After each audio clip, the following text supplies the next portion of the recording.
If you've ever watched the opening ceremony of an Olympics, then you're likely familiar with the Parade of Nations, a time when countries get to show off their greatest athletes to the world.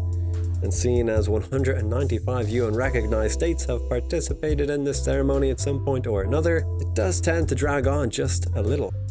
And yet, there still remains one UN-recognized country which hasn't had this privilege. That country is, of course, the Vatican, aka the Holy See, and the smallest of the 196 UN-recognized states. However, things might be about to change sooner than you might think.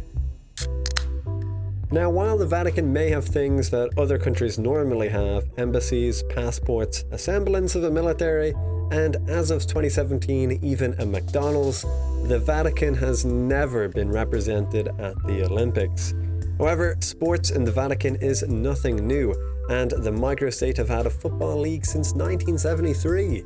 And in 2000, Pope John Paul II tried to rejuvenate the national football team, who have since gone on to play what I can only describe as an interesting mix of both official and unofficial matches.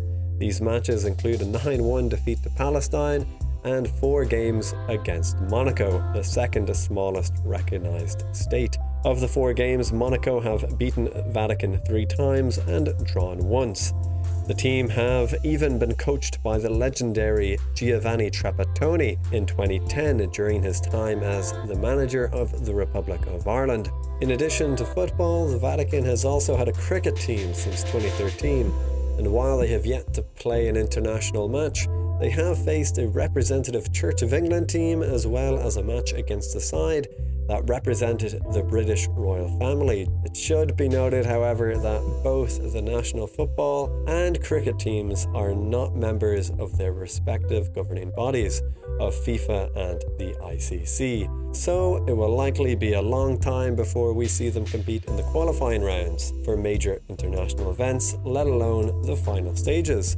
More recently, the Vatican has turned its attention away from exhibitions and have set their sights firmly on producing their first Olympian. Consequently, in 2019, Vatican Athletics was born. Affiliated with the Italian Athletics Federation, Vatican Athletics have already secured entry into the UCI and World Taekwondo. As of writing, the Vatican have yet to be accepted into the IOC. Perhaps they would need to prove themselves in a number of disciplines before the IOC will allow their admission. However, not long after Vatican Athletics was born, their first podium finish came in the Messina Marathon, from a Sicilian priest who took home the silver medal. Now, considering the Vatican's population of 825, smaller than the average secondary school in the UK, and coupled with the high percentage of geriatric old men in that figure, means their pool of potential athletes are extremely limited, to say the least.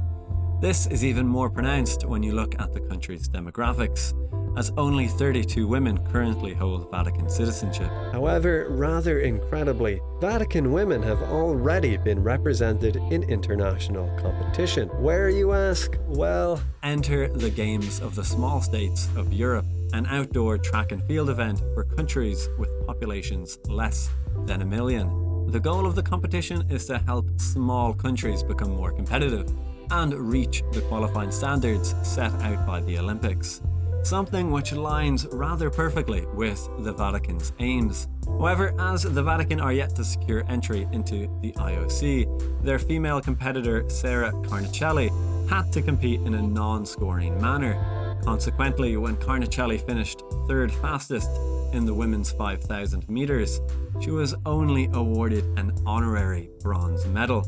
While these are certainly encouraging signs, Sarah Carnicelli would still need to shave over 2 minutes off her 5,000 meter run to reach the Olympic standard qualifying time.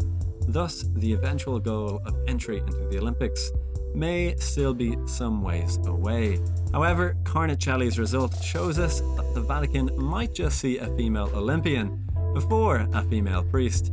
So, what do you think? Does the Vatican have a genuine chance of realizing their Olympic ambition, or haven't they a hope in hell? Anyway, thank you for watching. Click here for some more videos, and as always, I'll catch you again on the flip side.